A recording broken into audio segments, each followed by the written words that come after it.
This is a quick start guide to Project 1, Property of Gases for ASU Online Chem 343 students, which is a physical chemistry online laboratory.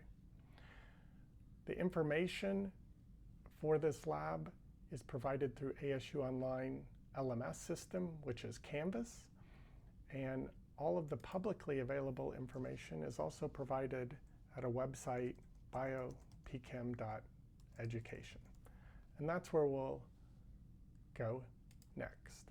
So if we go to biopchem.education, the current semester, which is fall 2022, is provided here, or you can go up to courses and find it, a specific semester. Link to the ASU Canvas site, which will have all of this public information as well as any copyrighted or proprietary information, oftentimes some of the passwords needed to access equipment and components that are at ASU, etc.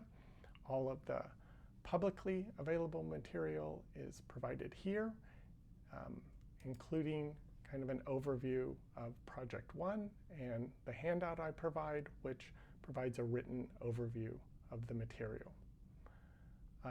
That written overview, I also supplement that with videos, and I have collections from current semesters as well as past semesters on both YouTube and Vimeo that are publicly available. These projects primarily have computational components, experimental components, and because this is an online lab, a lot of them are either remote or kind of DIY, where you can do some of these at home yourself. And it's taking the data from that computational and experimental component, doing data and error analysis, and eventually reporting that in a project report. The most common being a written project report. However, it can be done in the style that I'm doing here, like a screencast or video presentation. It can be done as a notebook, like for example, a Mathematica or Jupyter notebook that summarizes this, etc. So starting with the handout, you obviously want to review this, and I think it's important to immediately kind of start taking hands-on and active roles. So as you're looking through my summary of the introduction and background material, anything that you're not fairly familiar with, you want more information, this is meant to be just a very brief summary, I provide references.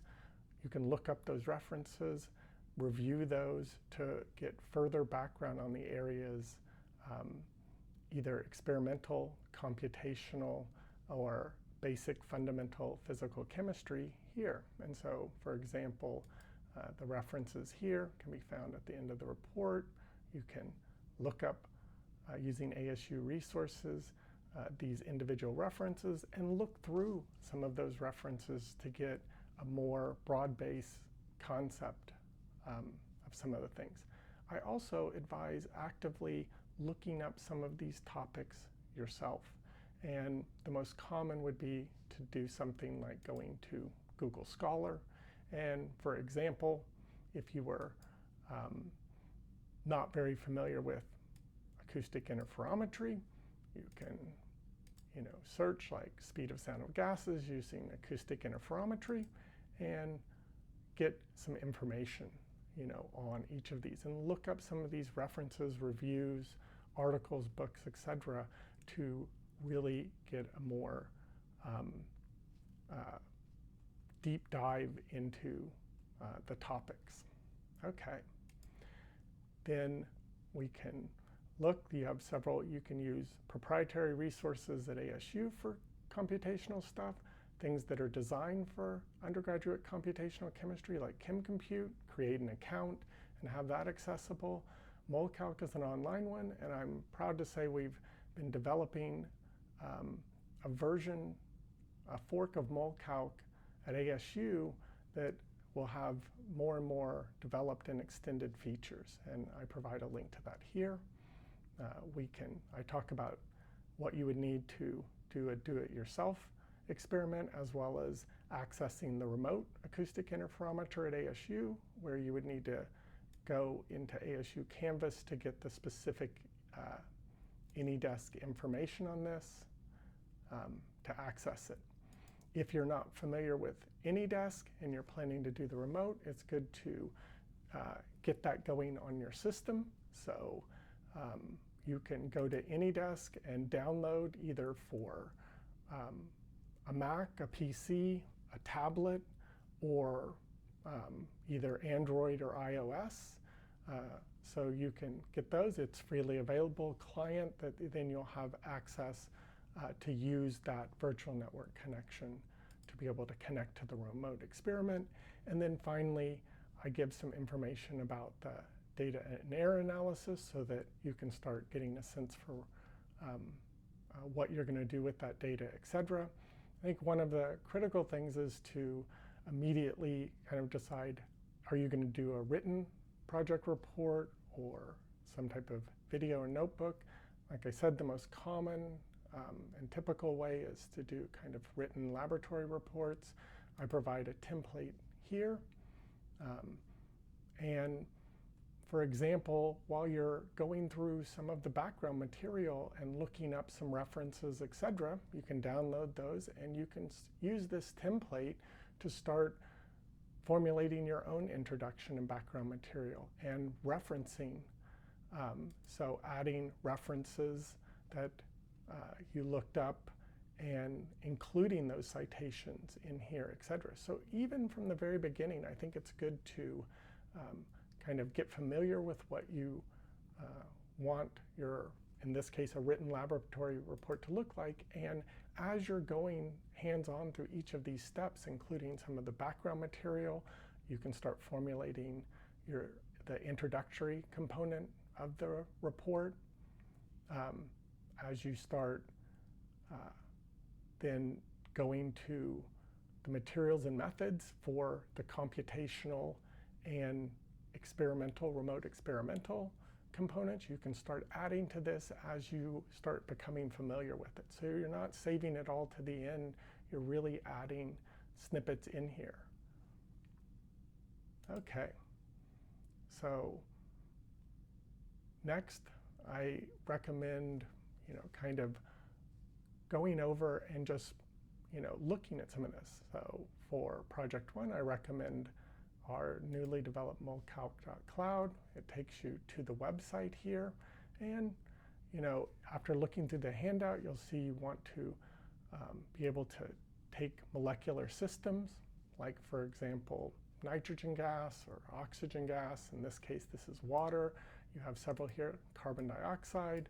You can optimize its structure, and then you can pick various levels of theory. You can read some about the background of this, and you can compute properties. And once you compute some of the properties, you can start looking over and getting familiar with some of the results you'll get from this. So you get some of these heat capacity values. You can start recording this into tables for various different gases. Not relevant to project 1, but you can start, you have access to what it computes the vibrational modes to be, all the molecular orbitals associated with this molecular system, polarity, etc. But we can start putting in different gases and computing its thermochemistry properties and making tables that we'll eventually want to report, comparing different molecular systems, etc. And besides just using the ones here, you can kind of get a first-hand view of, for example, making your own. So if we switch this over to nitrogen and say we want to make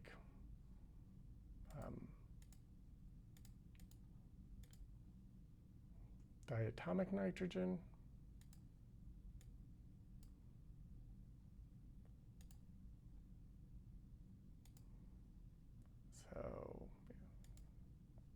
nitrogen gas is a diatomic molecule with a triple bond. We can kind of optimize it a bit, go to a level of theory, and compute. So we don't have to just use the starting structures it gives. We can use JSMol here in this website to input and design or edit our own molecular system and compute its properties.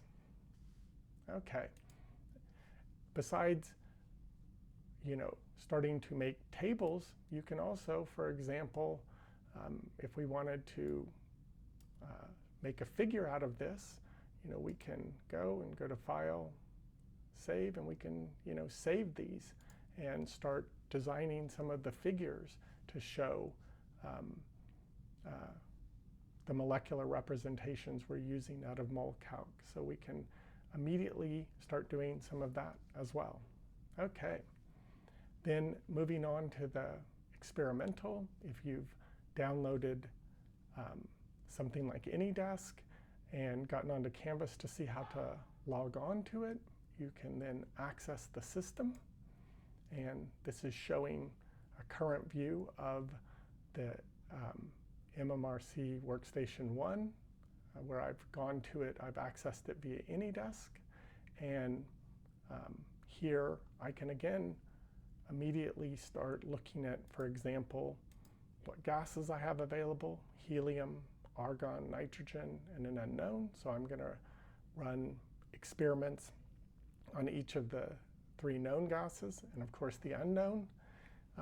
I can start, I have a live view here of the acoustic interferometer and several others, like what gases are on here.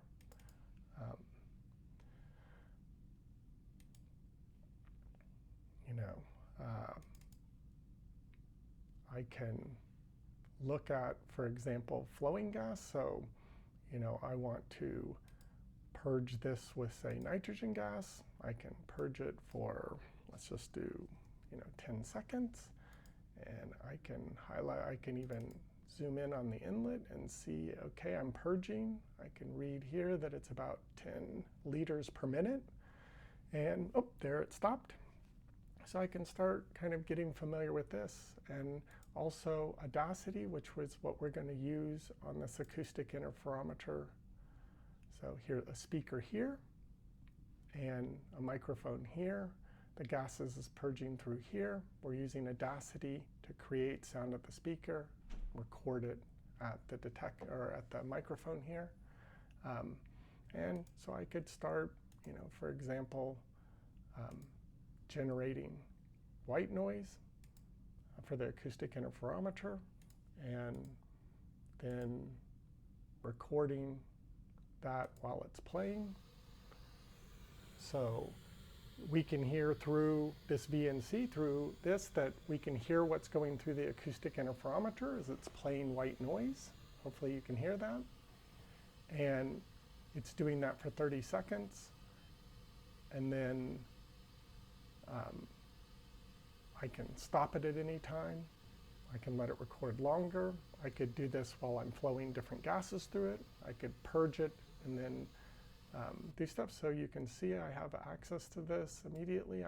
This is the background in the laboratory right now as it collects. And I can then quickly process this data, analyze it by looking at a spectrum. And there are the different resonant modes within this acoustic interferometer.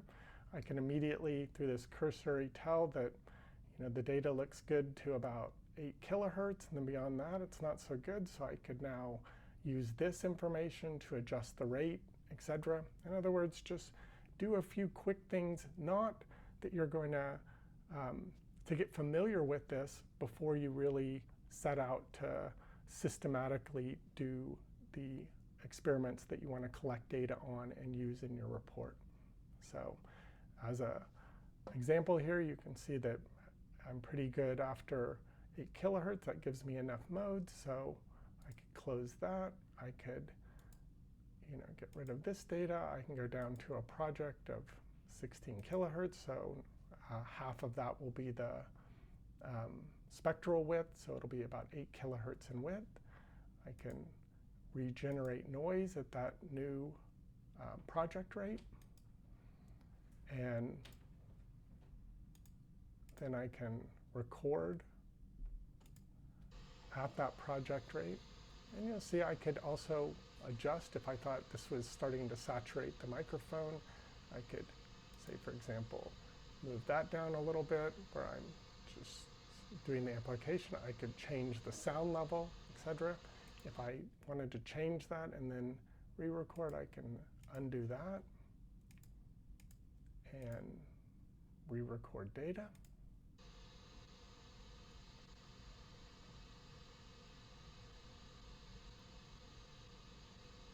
I think this gives you a sense. I'll stop that and just quickly analyze this component. There we go. So if I wanted to, I could export that data here and have my first remote experimental data that I could then analyze and put in my report and transfer that to myself using Google Drive, for example. So that gives kind of a quick overview of just getting familiar with the remote experiment and getting familiar with the online computational component. And as you're doing each of these steps, taking the project template and starting to add the various paragraphs that describe how you're doing the methods and experiments, and even generating some preliminary figures, etc. Hopefully that was a good quick start guide for students. I look forward to seeing you guys in lab.